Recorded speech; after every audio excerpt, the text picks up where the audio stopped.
Olá, bem-vindo ao Conexão RS desta segunda-feira. A gente começa a semana falando sobre campanha eleitoral e os rumos da política. Tanto no cenário do estado quanto no nacional, há uma polarização entre os candidatos de governo e oposição. Existe espaço para o surgimento de uma terceira via? Tem também as informações do dia, o movimento no trânsito, música com Sandro e Cristiano e muito mais. Fique aí, o Conexão já está no ar.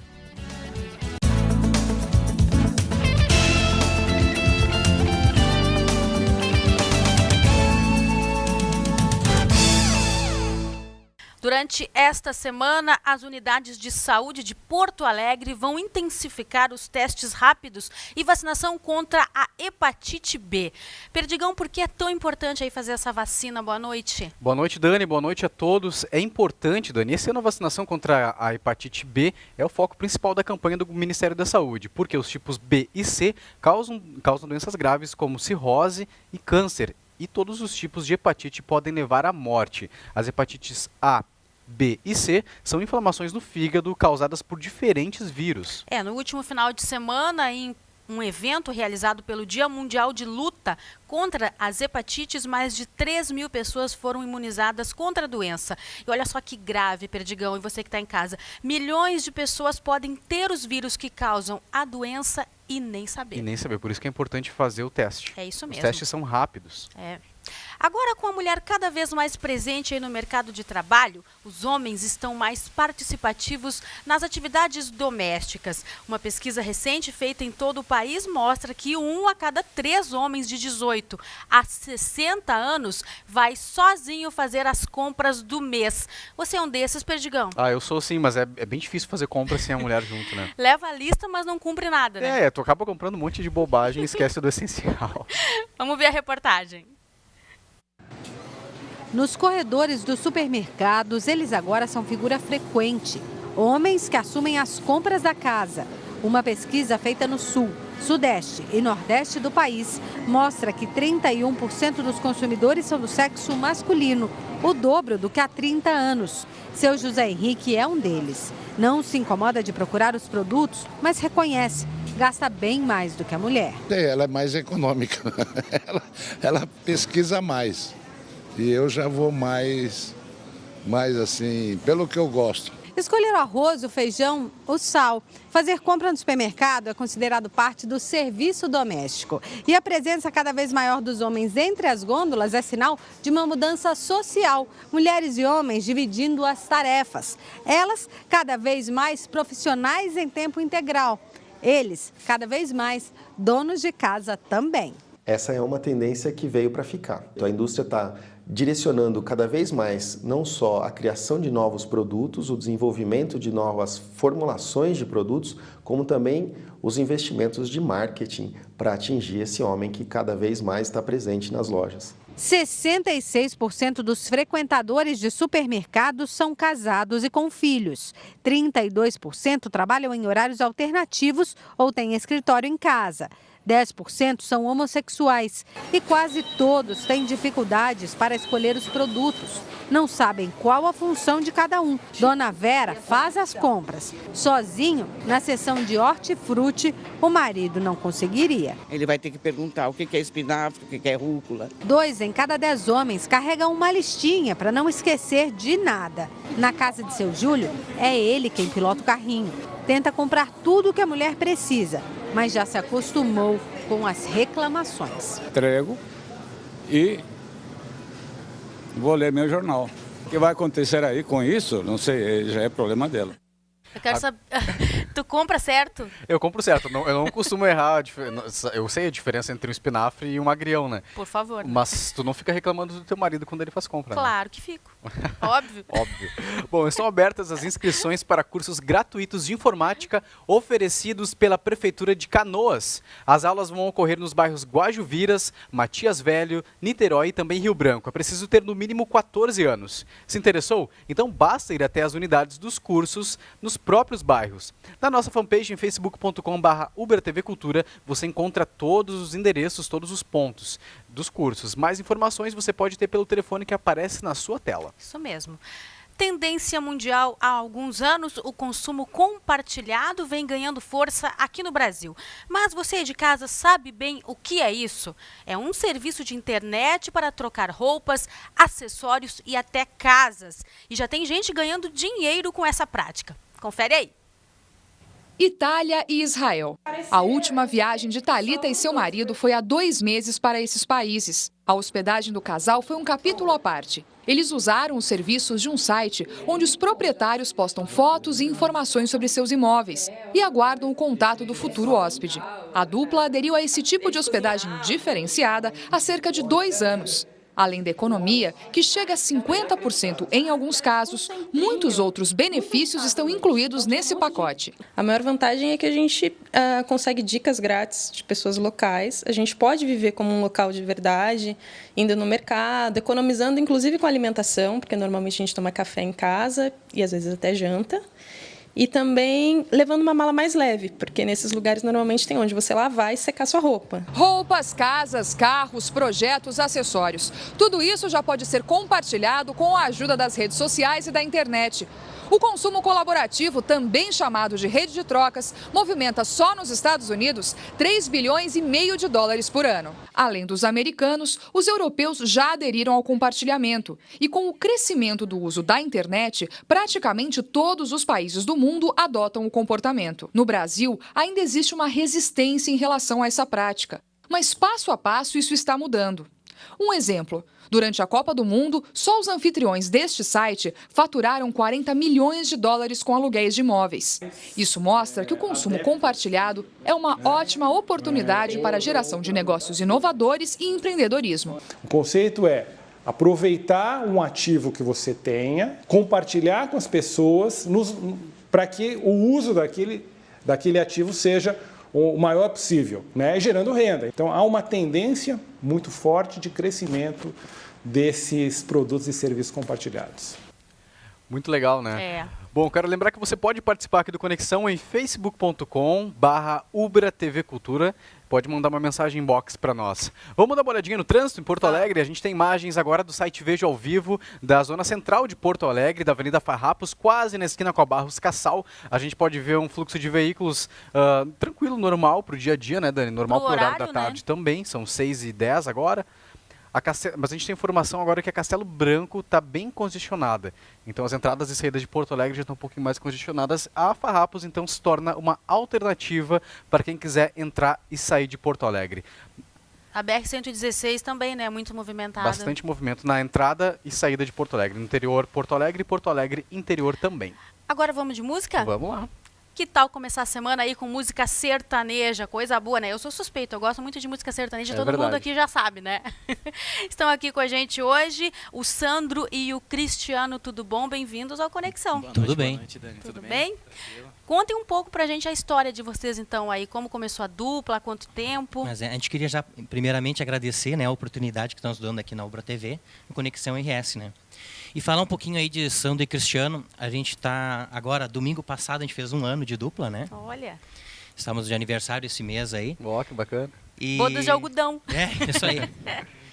E eu fazia parte de CTGs aí, de grupo de danças e coisas assim. Sim. E o Cristiano fazia barzinho. E numa dessas a gente se encontrou aí com amigos aí e resolvemos montar aí a dupla aí. Aí estão 1 ano aí, tocando já bastante aí por todo o Rio Grande do Sul, Porto Alegre. Ai, que bom, né? E agora, no próximo sábado, a primeira internacional, vamos em Ribeira, Uruguai. Olha, que bacana. Não deixa de ser, né? A gente está correndo aí bastante tempo já, né? Na estrada de música mesmo, né? Cada um no seu estilo, né? E agora a gente resolveu se unir, né? Para fazer esse sertanejo aí. Do sul do país, a gente está querendo fazer uma pegada um pouquinho diferente, misturando algumas influências minhas também, de pop rock, né? Que eu vim de pop rock também, né? Tu cantava numa banda? Eu tive várias bandas e também toquei em acústico, fiz muito acústico, assim, na cidade, né? Sou de Novo Hamburgo, né? E aí, acabei encontrando o Sandro em São Leopoldo, num barzinho, fiz uma participação com a dupla anterior dele, e aí a gente acabou se conhecendo. E vocês tocam bastante na noite, né? Quais são os artistas que vocês mais tocam? Assim, Jorge Mateus, Fernando Sorocaba, Marcos Bellucci. Marcos Bellucci, uma dupla que a gente gosta bastante, sim. Agora o Jorge Mateus parece que é unanimidade, né? Todo mundo gosta, né? Sempre quem vem dupla aqui fala muito deles. Mas na verdade são os mais completos, eu acho, ao meu ver, assim, eles trabalham com vários elementos diferentes na música sertaneja, né? Então, não é só a música sertaneja em si, então eles estão fazendo muitas coisas diferentes, que é o que eu acho que está tomando esse carro forte deles, né? Essa diferença Então é a deles. principal influência de vocês, Jorge Mateus? Com certeza, uma das mais. Daqui a pouco a gente conversa mais, vamos cantar agora. Pode ser. Vamos lá. O papai tá chegando, então? É isso aí, vamos fazer a nossa música de trabalho aí. Vamos lá. O papai chegou, se quer colinha só falar que eu dou. Papai chegou, se quer beijinho só pedir que eu dou. Papai chegou, se quer colinha só falar que eu dou. Papai chegou, se quer beijinho só pedir que eu dou.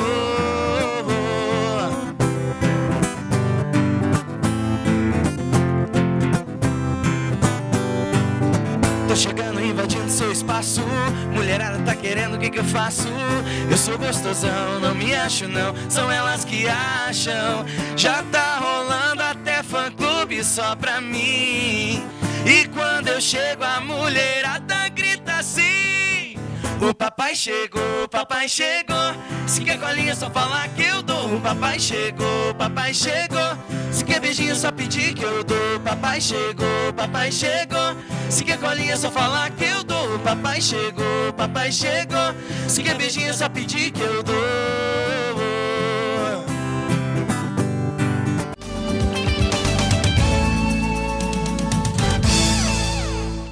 Os eleitores que pediram transferência já podem buscar os títulos nos cartórios eleitorais mais próximos das suas residências.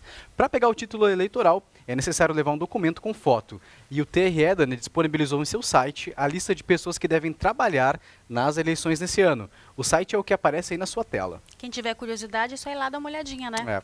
Agora, Perdigão, tu lembra do carro do Mr. Bean? Era um Mini Cooper, né? Isso, era um pequenininho, eu lembro mais ou menos. Desde 2000, o Mini Cooper voltou a ser fabricado e ganhou até versões 4 portas e aventureiras. Este ano, o modelo tradicional foi aperfeiçoado e ganhou novos motores. O Guilherme Roquette foi conferir o lançamento aqui em Porto Alegre e você vê agora. O sábado ensolarado foi o convite para eles saírem da garagem. Aos poucos, os Mini estacionavam em frente à concessionária Eurobike, que revende os modelos na capital. Os proprietários foram recebidos com um café da manhã, energia para encarar um passeio pela cidade.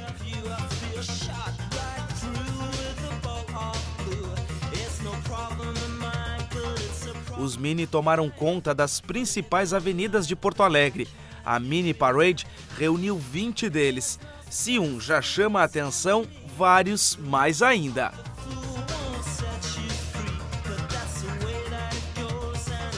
Em seguida, foi a vez de pegar a estrada em direção à Ilha das Flores. Detalhes diferenciados fazem cada Mini ser exclusivo, isso sem falar do charme dos conversíveis. Uma mansão na beira do Guaíba foi o cenário para a apresentação do novo modelo. A versão Cooper ganhou o motor 1.5 3 cilindros turbo e a Cooper S, mais vendida, um 2.0 turbo. Por fora, a grade e para-choques tiveram mudanças sutis. Por dentro, o velocímetro deixou o centro do painel e foi para trás do volante. Mas se a gente parar e analisar, o carro mudou totalmente, 100% realmente. Como eu falei, motor, suspensão, caixa, lataria, roda, tudo, desde a sinaleira ao farol. É tudo novo mesmo. Na mansão também estavam outros modelos, a versão Paceman, que tem a aparência mais robusta, e o Coupé Cabriolet.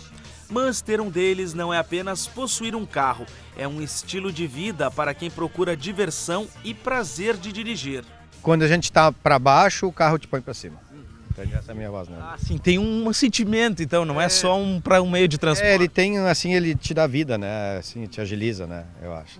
O dia a dia em cima desse carro, ele parece uma grande brincadeira, né? É diferente de tudo que tem no mercado para se dirigir. E não são só os adultos que se apaixonam pelo modelo.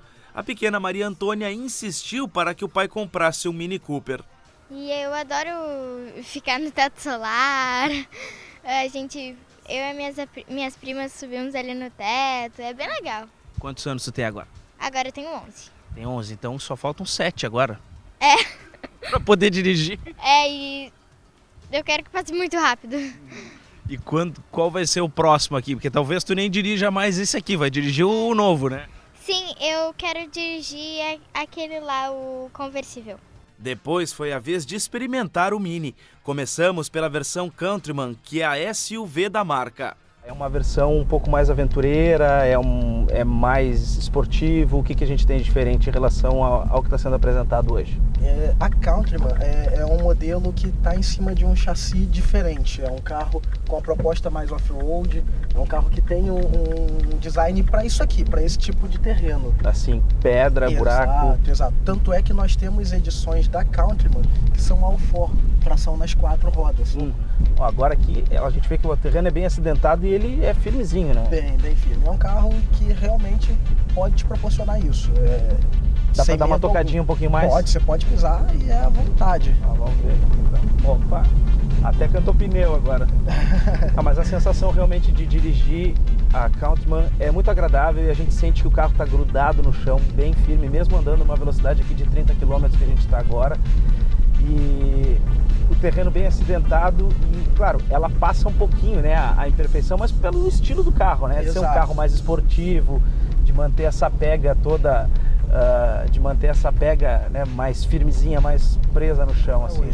Vamos passar aqui, vamos ver se a gente consegue sentir ele um pouco. Conseguimos. Nossa, a sensação realmente é muito boa, o carro responde na hora quando a gente pisa e a direção pequena, ela parece que dá uma resposta mais imediata, assim, né? Na hora que a gente tá acelerando, que a gente tá retomando, mudando de baixo. Sim. E isso a gente não tá estando com o botão Sport acionado ainda. A partir do momento que a gente aciona o botão Sport, vou só pra gente poder o som ficar fechar, um pouco melhor. Agora sim, agora a gente usou totalmente, né? A acústica ficou bom o som agora. Mas a partir do momento que a gente aciona o botão Sport desse carro, o que acontece? O carro vai segurar um pouco mais em cada marcha, fazendo a troca de marcha um pouco mais tarde, esticando cada marcha e a direção fica um pouco mais pesada. Olha só, vamos ligar agora o Sport. Agora a gente está com o Sport acionado. Você vai conseguir perceber a diferença no carro. Nossa, resposta já deu para ver aqui. Só essa resposta aqui já ficou muito mais imediata. Muito mais imediata. Olha só, em 2 toques a gente vai grudar no ônibus aqui. Vou botar o pé no freio, senão... Mas... E ele é interessante essa mudança, né? O carro muda completamente o comportamento, né? E dá um estilo muito mais esportivo, mais agradável de condução, né? Exato. E o melhor ficou para o fim. Foi a vez de andar no novo Mini Cooper S. Nós estamos aqui no top de linha, então, né? Top de linha. Isso daqui é o Cooper S Top. Bom, e a gente está no modo Green, então, né? Que é um modo dele que ele fica mais econômico, menos gases poluentes, enfim. Isso aí. O carro está bem firme, mas, assim, ainda em comparação com o outro que a gente dirigiu, um pouquinho mais lento, porque a gente não botou no modo Sport, né? Exato. Mas a gente percebe que a gente está a 80 por hora e a sensação de dirigir ele é uma coisa, assim, algo bem agradável, ver que ele a gente, claro, a gente sente o asfalto, mas isso é uma característica do carro, né? Essa questão de estar grudado no chão, bem acertado. A esportividade é algo que tem que ter no mínimo, porque o nosso cliente procura isso, ele pede isso. Vai ter a oportunidade de ver agora também o modo Mid, que é o intermediário entre o Green e o Sport. O carro já fica com uma pegada um pouco mais agressiva. E o carro aqui dentro ele toma essas características, assim, por exemplo, verde no Green. Isso aí. Aí agora vamos ver o que a gente no tem. Mid, ele ficou em amarelo e agora ele é pálido. Olha só, já deu para sentir muita diferença. Só o pezinho aqui. Olha só que espetáculo. 100 km por hora, assim, só numa pisada, e esse ronco é muito gostoso de acompanhar. É bom. É muito gostoso de acompanhar. Vamos ver se a gente passa o ônibus aqui, vamos ver isso. Olha só que espetáculo. Salta na frente. A gente sente que o carro está muito firme nessa mudança de faixa aqui, ele não oscila, ele está grudado no chão. fazer de propósito aqui, vamos mudar de faixa, vamos ver aqui, opa, até que o mano se descontrolou atrás, mas firmezinho, firmezinho. Se é um carro normal, ele vai oscilar, ele vai vir de novo. Não, muito firme, não tenho que, né, a suspensão cumpre perfeitamente assim, né? Exato, exatamente. Papel. Vamos tentar pôr no modo esporte agora, para você sentir? Vamos lá. Já mudou a cara. Esporte acionado. Nossa. Realmente a diferença é muito grande. É muito grande. A gente chega aqui, olha só, quase 160 km por hora, assim, uma brincadeirinha, numa pisadinha de nada. E esse ronco, como eu disse, né, ele é muito gostoso de ouvir. Né? Não tenho o que falar, assim.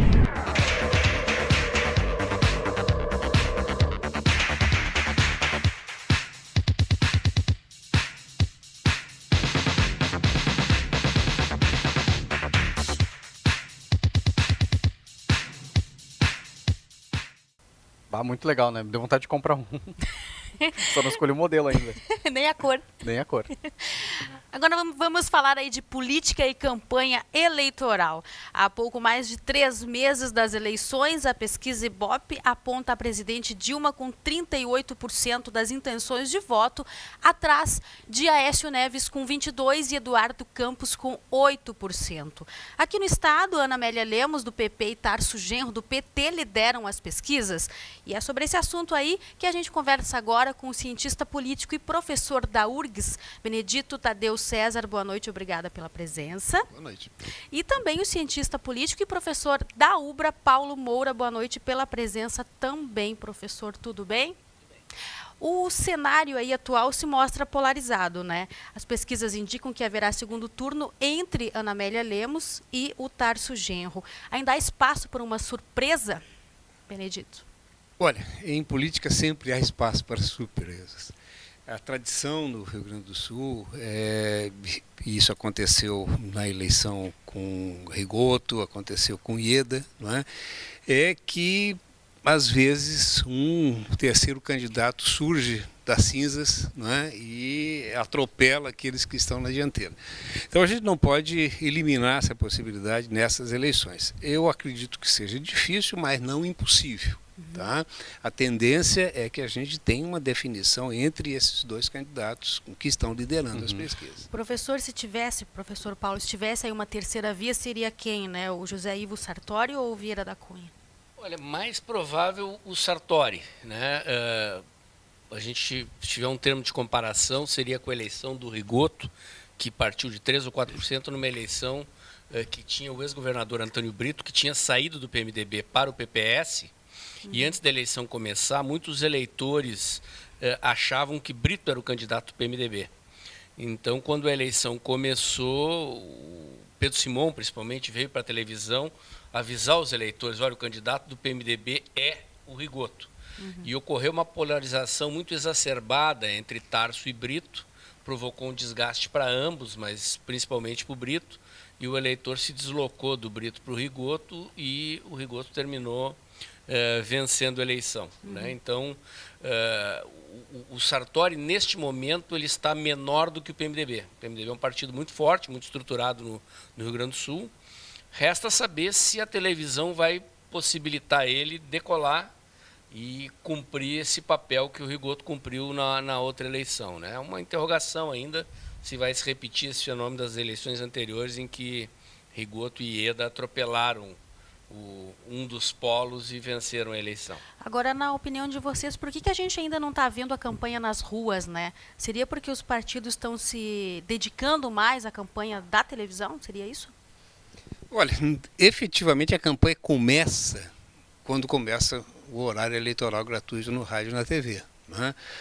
Enquanto isso não acontece, o eleitorado ainda não se ligou, né? Não se liga na campanha. Nesse ano nós tivemos ainda a Copa do Mundo, né? Que acho que colocou um pouco para frente a preocupação eleitoral.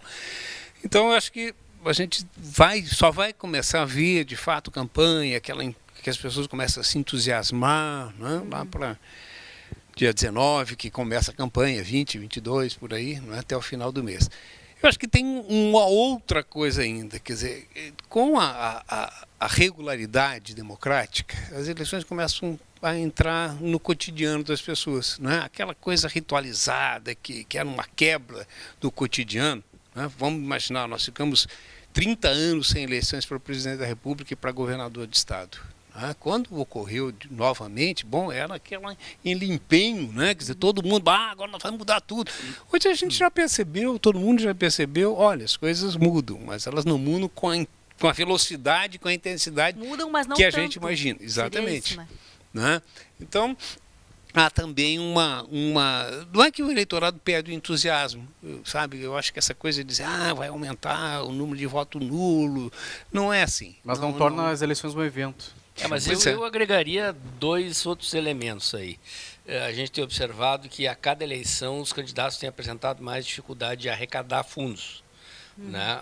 Os financiadores estão mais retraídos. Há uma questão ainda pendente na Justiça, que é a decisão sobre autorização ou não para pessoas jurídicas e empresas continuarem doando. Então, as empresas que costumavam financiar estão retraídas. E eu acho que há também um maior desgaste da imagem da classe política que está deixando o povo um pouco distante, mais frio do que em outras eleições. Eu acho que os fatores que o Benedito Tadeu levanta são reais, são, né, uma análise correta, mas eu agregaria esses 2 elementos. O eleitor está mais desconfiado, mais distante, principalmente em relação aos candidatos ao legislativo. Né? Seria desacreditado? Desacreditados, e acho eu que haverá sim um aumento das abstenções, dos votos brancos e nulos para os cargos do legislativo. Só complementar uma coisa aqui. Não, eu acho que o Paulo tem razão e acredito que talvez tenhamos, né, quer dizer, um aumento para o legislativo, mas eu quero lembrar o seguinte, olha, para os cargos executivos, presidente da República e presidente da e governador de estado, senador, as pesquisas esse ano estão no mesmo ritmo das pesquisas das campanhas anteriores. Não é? Quer dizer, quando você começa as pesquisas, há um índice muito alto de abstenção, de não sabe, não respondeu. Não é? Isso vai caindo à medida que se aproxima o período eleitoral e há uma grande queda, muito mais acentuada, né? A curva tem uma inversão muito melhor, uma inflexão muito maior de queda quando começa o horário eleitoral. Né? Que as pessoas começam, de fato, a se decidir, a se ligar e a se decidir. Eu acredito que não tenhamos uma coisa muito diferente nesse ano. Agora, essa polarização entre os 2 candidatos aqui no Estado e essas pesquisas, antes mesmo das eleições, né, como pré-candidatos, né, as intenções de voto, elas podem ter dificultado a arrecadação de outros candidatos, que não os 2? Arrecadação de verbas, né, de doações para a campanha seria? Olha, as grandes empresas, elas costumam destinar recursos para todos os candidatos. Né? Agora, óbvio que eles destinam recursos dependendo do percentual de intenção de voto de cada um. Pois é. Né? Quer dizer, ninguém aposta muito em cavalo que está em último, né? Que está perdendo o páreo. Tá? Então tá, e nos debates de rádio, né, Dani, Gaúcha e também na Guaíba, foi possível perceber que a candidata que lidera as pesquisas, Ana Amélia Lemos, evitou um atrito com o segundo colocado, né, o Tarso Genro. Tá? Por que ela adotou essa estratégia? Olha, é uma atitude característica de quem lidera. Né? Quem lidera normalmente é alvo do ataque dos outros. A sua preocupação é preservar a condição de líder. Né? Então, normalmente, se o líder, digamos assim, para usar um linguajar gauchesco, dá estribo para quem lhe ataca, ele, de certa forma, está fortalecendo o atacante, está reconhecendo o ataque. Então, a preservação da posição de liderança provém de uma atitude defensiva, justamente de evitar atrito para contornar o eventual desgaste e a perda da condição de liderança. É típico de todo candidato liderando pesquisa, essa atitude conservadora, digamos assim. O professor Benedito, ele pincelou isso agora aqui, mas a gente vai aprofundar um pouquinho, né, Perdigão? O cenário mostra aí uma disputa muito equilibrada também no Senado, né? O Lazier Martins e Olívio Dutra estão empatados tecnicamente. Já o Beto Albuquerque aparece com 10%, né? Qual seria a possibilidade desse percentual do candidato do PSB migrar aí para um dos dois últimos, né? Na última hora aí. Lazier ou Olívio? Olha, eu acho que o fenômeno é parecido com a situação para o governo do Estado. Tá? Quer dizer, é possível que o Beto Albuquerque também embale, não é? E aumente o seu percentual. Mas me parece que o mais provável é ao contrário. Tá? Quer dizer, como há uma polarização, né? Lazier e Olívio, tá? E como o Beto disputa votos no mesmo espectro ideológico do Olívio, tá? É provável, tá? Se não ocorrer nenhuma catástrofe, tá? Que quando se aproxima, quanto mais se aproxima o período eleitoral, menos, né, mais esvazia a candidatura do Beto Albuquerque. Diminua. Tá? Quer dizer, esse voto pode migrar, né? Eu acho que o Paulo, outro dia nós estávamos comentando, e eu acho que o Paulo vai pegar um gancho aí e vai falar da possibilidade de uma quarta, talvez, candidatura, não é isso? Na verdade, vamos comparar a eleição anterior, na qual esteve em disputa um cargo de senador, né? Ela revelou algo interessante. O senador Pedro Simon, na última eleição que concorreu, ele perdeu 700 mil votos em relação ao pleito anterior. E se elegeu, mas surgiram naquela eleição dois nomes, a vereadora Mônica Leal, suplente de vereadora Mônica Leal, e o ex-deputado estadual não reeleito Mário Bern, e ambos fizeram 15% dos votos. E isso revela o eleitor buscando novidade, né? Então vamos observar, se o Lazier tem cerca de 30, o Olívio tem cerca de 30, o Beto tem 10, tem pelo menos aí uns 20 pontos percentuais de eleitores sem candidato, né? Então, eu não descarto que haja algum tipo de movimentação nessa área, mas também chama a atenção que essa polarização pode provocar movimentos de convergência, ou em relação ao Olívio, como diz o Benedito, quer dizer, o eleitor mais à esquerda, querendo derrotar o Lazier, ou eventualmente outro nome que surja, converge rapidamente para o Olívio, como o eleitor que não quer eleger o PT pode convergir rapidamente na reta final para um nome capaz de eventualmente impedir a eleição de Olívio Dutra, né? Talvez até a eleição para o Senado nos revele mais emoções do que a eleição para governador. Bom, o fato do Olívio ter entrado, né, em última hora para a candidatura ao Senado fez o Lazier ter um pouco menos de calma, né? Sim, olha, o Lazier um pouquinho mais nervoso. Né? Eu acredito que o Lazier tinha consigo que ele teria uma eleição tranquila. Pois é. Né? Quer dizer, ele teria ele tinha inicialmente uma grande vantagem, né? E uma possibilidade de se eleger assim, com uma margem de votos muito grande. A entrada do Olívio equilibrou a disputa, né? E eu acho que ela está em aberta, entende? Quer dizer, qualquer resultado é possível aí. Agora falando um pouco aí sobre o cenário nacional, né? Recentemente o Banco Santander, ele mandou uma carta aos clientes de maior renda, dizendo que o crescimento da Dilma nas pesquisas deteriora a macroeconomia do país. A gente sabe que o PT e a presidente Dilma Rousseff, ela tem aí um grande apelo entre as camadas mais populares, né? Até que ponto isso atrapalha ou ajuda a campanha dela? Olha, eu acho que, por incrível que pareça, pode até ajudar a campanha da Dilma, tá? Porque marca a polarização, né? Eu quero lembrar que em 1989, tá, o Mário Amato, que era presidente da Fiesp naquela época, né, presidente da Federação das Indústrias do Estado de São Paulo, disse que, acho que 80 mil, se me lembro o número, né, empresários brasileiros sairiam do país se o Lula ganhasse. 800 mil. Pior ainda, né? Depois, na eleição de Lula em 2002, quando Lula finalmente se elege pela primeira vez, o Soros, né, mega investidor e tal, disse coisa semelhante, né? Chegou a dizer assim, uma frase que ficou famosa, que era que os brasileiros não tinham o direito, né, de eleger, de escolher quem bem entendesse para ser presidente. Né?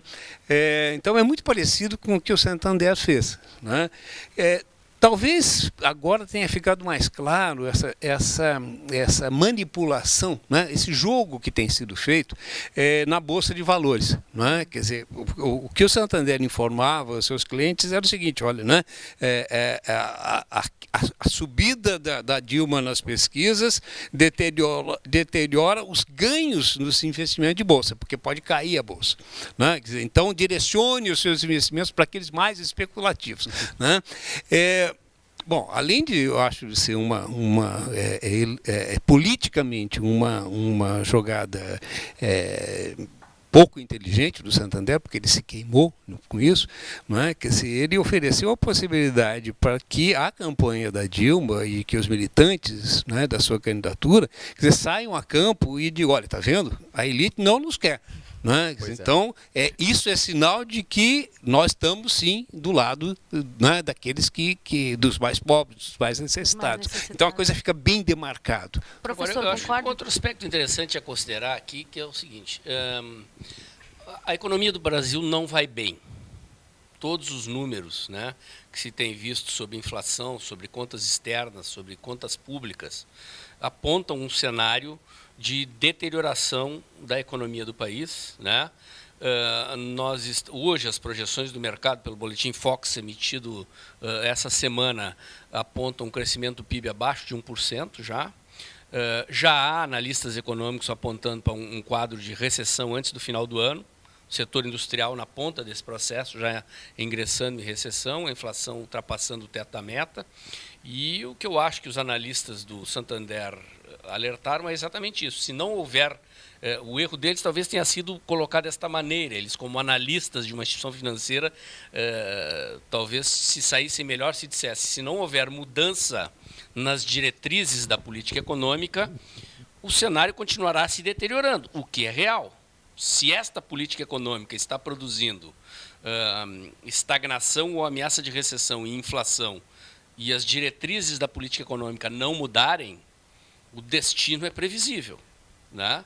E eu acho que este é um assunto que é pano de fundo do debate eleitoral. Né? Haverá continuidade dessa política econômica ou haverá mudança? Né? Se é para haver mudança, a candidata do governo quer mudar, irá mudar, ou manterá estas diretrizes? Né? Eu acho que essa é uma questão importante na eleição. Agora, tudo isso, né, a expectativa de crescimento do PIB aí de 1%, né, cerca de 1%. A inflação que não está aí dentro do que o governo espera, né, e que a população quer também. A oposição vai usar isso, então, para tirar votos da Dilma. Já está né? usando, já está usando. Quer dizer, a gente pode dizer que não é a gasolina, mas é um... Sim, né? Não, eu acho que sem dúvida. Eu acho que o grande tema da campanha, né, eu acho que o grande tema da campanha, principalmente para o governo federal, será de fato a economia. O que me parece muito bom, né? Aquele debate pequeno, curto, né? que se esboçava, que era o debate meramente moralista, tá? Parece que está ficando de lado, até porque parece que ninguém tem telhado de aço, né? Todos têm telhado de vidro. Né? O Aécio está aí e os aeroportos familiares não nos deixam mentir. Né? Eu acho sim que a questão a economia e os rumos da economia brasileira serão o mote da discussão. O que fica complicado é o seguinte, é que novas propostas serão essas, né, possíveis, porque se o Paulo tem razão quando ele diz que há uma desaceleração na economia brasileira, a gente tem que olhar também pelo outro lado, entende? Que o que está acontecendo é que está diminuindo o ritmo de crescimento, está diminuindo o ritmo de geração de empregos. Mas o Brasil é ainda um dos poucos países do mundo que continua crescendo. Né? É um dos poucos países do mundo onde menos do que todos os parceiros da América Latina, que tem um PIB 5, 10, 15 vezes menor do que o brasileiro. No mesmo continente. Então, qualquer coisa que você cresça, né, quer dizer, quando eu tenho 1 e passo a 2, eu tive 100%. Né? Quer dizer, então, é fácil quando você tem muito pouco crescer. Não é fácil, isso é resultado de políticas econômicas que produzem resultados. Mas veja, comparativamente, o salto é muito menor. Tanto, quer dizer, o que nós temos que nos comparar são com os países desenvolvidos. Nós somos Também hoje a estamos 6ª crescendo economia menos. no mundo. Também estamos crescendo menos. Não estamos. Estamos. Os índices não são ver. esses. A questão é a seguinte, não se trata, eu acho que a questão é a seguinte, não é se esse governo vai fazer ou não. A minha questão é a seguinte, quer dizer, quais são as propostas para se fazer diferente? Essa é a grande questão. Seja da Dilma, ou seja dos seus adversários, o que precisa vir a público, não é isso? É o que se vai fazer para fazer diferente. Aí sim nós vamos ter um debate de alto nível que vai contribuir para todos, né, e para o futuro do país. Vocês concordam que sendo a Dilma ou quem quer que seja, tem que fazer algo diferente, né? Isso aí... Eu não sei se a Dilma concorda, porque ela é economista e ela está no governo e não está mudando. Ela teria a oportunidade de mudar desde já, né? Porque se o rumo é ruim, se o resultado que se apresenta é ruim e ela é presidente, ela já poderia ter mudado. E todos os sinais que ela emite são de que ela acha que esta política econômica está correta e não precisa ser mudada. A nossa divergência é o seguinte, quer dizer, é ruim ou não é ruim? O Paulo acha que é ruim, eu acho que não é ruim. Me parece o seguinte... mostram que 70% dos eleitores acham que é ruim. Exatamente o que eu ia falar. 70% acham que é preciso de mudança. 30 e poucos por cento acham que precisa de grandes mudanças. Outros 30 e pouco, quase 40, acham que precisa de alguma mudança. E aí que nós temos que ver, né? Quer dizer, que é preciso mudanças, eu acho que todo mundo deseja mudanças. O problema são os rumos da mudança. Não é? Quer dizer, para onde nós queremos ir? Nós queremos mudar tudo, não é? Ou nós queremos fazer ajustes naquilo que está ocorrendo. Quer dizer, por isso que é preciso que sejam explicitadas as propostas. Eu vou pedir para a gente dar um tempinho só na nossa conversa, que a gente já, na volta do intervalo, fala um pouquinho mais de política, mas antes a gente vai pedir para os guris cantarem mais uma. Pode ser, guris? Vocês já escolheram os candidatos de vocês, guris? Eu não. Eu estava pensando nisso agora. Importante também é dizer para o eleitor, pesquisar o seu candidato, entendeu? Saber um pouco mais sobre o candidato antes de votar, entendeu?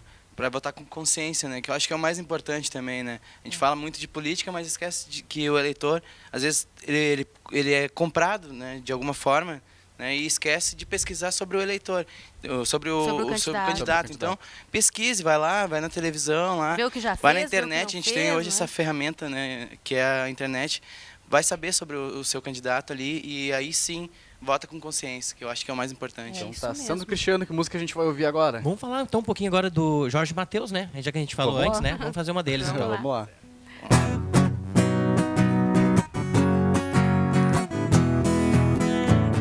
Eu já fiz de tudo pra te convencer. Mandei rosas vermelhas lindas pra você. Falei de amor, fiz uma canção. A lua se foi, nem vi o sol chegar. Acreditei que o tempo não ia passar. Foi ilusão. Enquanto houver razões eu não vou desistir. Se for pra eu chorar, quero chorar por ti, porque não te esqueço. Vou te esperar, passe o tempo que for. Deixe bem guardado esse nosso amor. Sei que eu te mereço. Eu vou deixar você voar, bater as suas asas pra longe de mim, mas só pra ver você voltar e toda arrependida me dizer: amor, te quero sim. Eu vou deixar você voar, bater as suas asas pra longe de mim, mas só pra ver você voltar e toda arrependida me dizer: amor, te quero sim.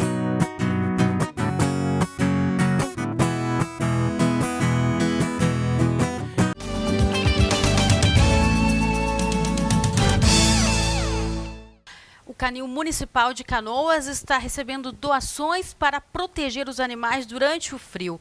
Atualmente, o espaço abriga 130 animais e recebe cobertores, roupas e jornais. Você de casa quer ajudar? Anote aí então o endereço do Canil. Ele fica na Avenida Boqueirão, número 1985. No Canil, a Prefeitura também realiza todos os sábados feiras de adoção de cães e gatos. Perdigão. Bom, você pode participar do nosso debate, pode pode mandar sua mensagem em facebook.com/UberTVCultura. Pode mandar uma mensagem box que a gente vai em seguida abrir e trazer para debate aqui no programa, tá certo? Vamos dar uma olhadinha no trânsito. A gente tem imagens do site Vejo ao Vivo, da Zona Leste de Porto Alegre, na Avenida Nilo Peçanha, próximo do Shopping Guatemi. Está parado o sentido bairro-centro e o sentido centro-bairro está... O sentido centro-bairro, no caso, está trancado, e sentido bairro-centro, aí sim está com um trânsito bem tranquilo, sem congestionamentos. Abriu o sinal agora da Nilo Peçanha, no sentido centro-bairro, mas o trânsito está bem congestionado por ali, Dani. Um fluxo bem grande de veículos. Pelo horário também, né? Quase 7 horas, até aí 7h15 é é bem isso. normal, tá assim, né? Agora, voltando aí a falar de política, a gente até falou no finalzinho lá do segundo bloco sobre o aeroporto aí, né? Do Aécio Neves, quer dizer, ele está sendo acusado de ter construído um aeroporto, né? O governo dele está sendo acusado de ter construído um aeroporto no terreno da família dele. Inclusive, até esse aeroporto ele vai ter o nome do tio-avô do Aécio. O candidato ele decidiu que não vai falar sobre o assunto, né? Não vai comentar sobre isso. Vocês acham que ele está tendo uma atitude certa em não falar sobre isso nesse momento? Olha, estrategicamente, eu acredito que ele está agindo da melhor maneira para a candidatura dele, para a campanha dele. Quanto menos ele falar do assunto, quanto mais ele contribuir para que isso saia da pauta jornalística, melhor para ele. O que eu dizia, né, e eu acho que isso é importante, é que, bom, primeiro, as questões morais, eu acho que elas são importantes para a política, são importantes para a vida de todos nós. Mas elas não devem ser o foco das campanhas eleitorais. Não é? Se nós ficarmos discutindo quem é mais honesto do que o outro, né? A honestidade tem que ser um pré-requisito dos políticos. Certo? Se nós pudéssemos, né, eliminar todos aqueles que têm atitudes incorretas, seria maravilhoso. E não pode, né? Então cabe ao eleitor escolher e fazer a triagem. Mas mais do que a gente escolher alguém pela sua aparente honestidade, porque ninguém é culpado até que seja condenado, não é? Que se prove o contrário, que se prove o contrário, não é isso? Eu acho que nós precisamos analisar as propostas, não é? Como os colegas diziam aqui, não é? Quer dizer, nós temos que analisar as propostas dos candidatos. Quer dizer, o grande tema, me parece, de importância nessa eleição é o tema da economia. Vai ser a principal demanda. Vai ser a principal demanda. Seria a grande mudança que o Brasil precisa? A economia seria o grande... Olha, eu não sei, né, até que ponto nós precisamos fazer grandes mudanças econômicas, entende? Quer dizer, me parece a necessidade de ajustes. Não é? A grande questão, me parece, é o seguinte: nós temos dois grandes campos em disputa hoje, né, na presidência da República e também no governo do Estado. Quer dizer, nós temos um campo que está do lado do PT, não é? Que é um campo onde valoriza a atuação do Estado e o Estado como um agente de regulação econômica e de promoção de desenvolvimento, ou não. Não é? E nós temos um outro lado que analisa, aí, que seria um lado do PSDB e outros partidos, que tem uma outra concepção de Estado, não é? Que entendem que um Estado menor é mais eficiente do que um Estado maior e que o Estado deve se retirar da regulação da economia, deixando isso ao critério do mercado. Isso, grosso modo, não estou entrando aqui em... Tá? Quer dizer, em cima disso, é importante que os candidatos dos dois lados explicitem suas propostas.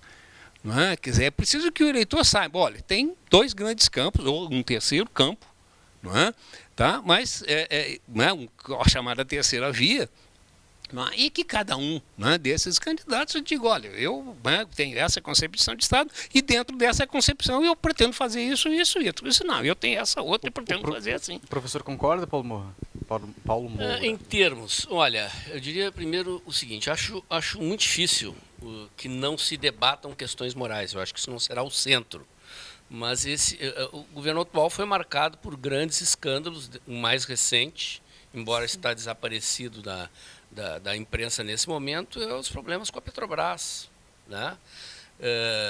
Acho muito difícil que isso escape do debate eleitoral. Né? se vão trazer o aeroporto do Aécio para o debate, não tem dúvida de que a Petrobras, também que foi um dos grandes cavalos de batalha da presidente Dilma, né? E no sentido de que iam valorizar a empresa, hoje a empresa está em situação extremamente difícil, assim como a Eletrobras, decorrente de decisões econômicas deste governo. E esta questão, mesmo que não envolva nem o aspecto moral, a questão da qualidade da gestão das empresas estatais, né, está em xeque. Quer dizer, a presidente baixou o preço da energia elétrica numa canetada, provocou uma crise no setor energético do país e hoje o cidadão está tendo que pagar aumentos que vão de 17% a mais de 30%, dependendo da distribuidora de energia, né, decorrente da necessidade de consertar o estrago da decisão anterior. Então, eu acho muito difícil. Né? E, primeiro, assim, não vejo grande diferença entre o PT e o PSDB nesse aspecto que diz respeito à regulação da economia, uma série de questões foram levantadas aqui. Há, sim, diferenças de diretrizes econômicas de um partido que foi responsável pela criação do Plano Real, pela redução da inflação no Brasil, né, e que vai fazer contraponto com esta política econômica do governo Dilma, que, como nós vimos aqui, está produzindo um cenário de estagnação com inflação. Agora, professores, assim, muito rapidamente, eu queria que vocês dessem uma dica, a gente pode dizer isso, no que o eleitor tem que prestar atenção nessa eleição, assim, durante a campanha, né, rádio, TV, o que ele tem que prestar atenção muito rapidamente, que o nosso programa já está acabando. Por favor. Eu queria só primeiro fazer uma observação. A grande diferença entre nós dois é que eu explicito as diferenças e não faço campanha. O Paulo assume as suas candidaturas e faz embate político. Isso fica muito complicado num debate. Até porque nenhum de nós é candidato. Professor, vamos lá. Rapidamente. Repete a pergunta, por favor. No que o eleitor tem que prestar mais atenção aí na hora da campanha? Eu acho que tem que prestar atenção às propostas. Não é? E principalmente o seguinte, quem diz que vai chegar, vai mudar tudo e vai resolver todos os problemas, como se tivesse varinha de condão, foge dele, porque esse é um grande picareta. Professor Paulo Moura? Olha, já que o meu colega é neutro e eu sou posicionado... Eu não sou neutro, eu só não uso os espaços públicos para propaganda. Telespectador, né? Eu, se fosse o eleitor, eu prestaria atenção em duas coisas. Primeiro, na questão moral. Vamos pesquisar a vida pregressa dos candidatos. E dois, eu acho que assim, o eleitor brasileiro sinalizou claramente, a partir das manifestações de junho de 2013, a questão da necessidade de melhoria nos serviços públicos de transporte, infraestrutura, educação, saúde, segurança e política econômica.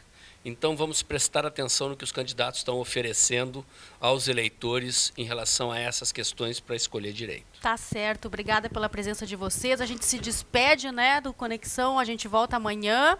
Os contatos do Sandro e do Cristiano estão aí na tela. Falem rapidamente o show de amanhã, guris. Onde é que é mesmo? No Rosário, ali em Porto Alegre, na 24. Né? Isso, 24. Final da Plínio ali. Tá. Festão amanhã com a gente lá. Todos convidados, então. Todos convidados. Só chamar aqui, ó. A gente volta amanhã. Até amanhã. Beijo, tchau. A gente termina com os guris. Vamos lá? Tchau. Vamos lá.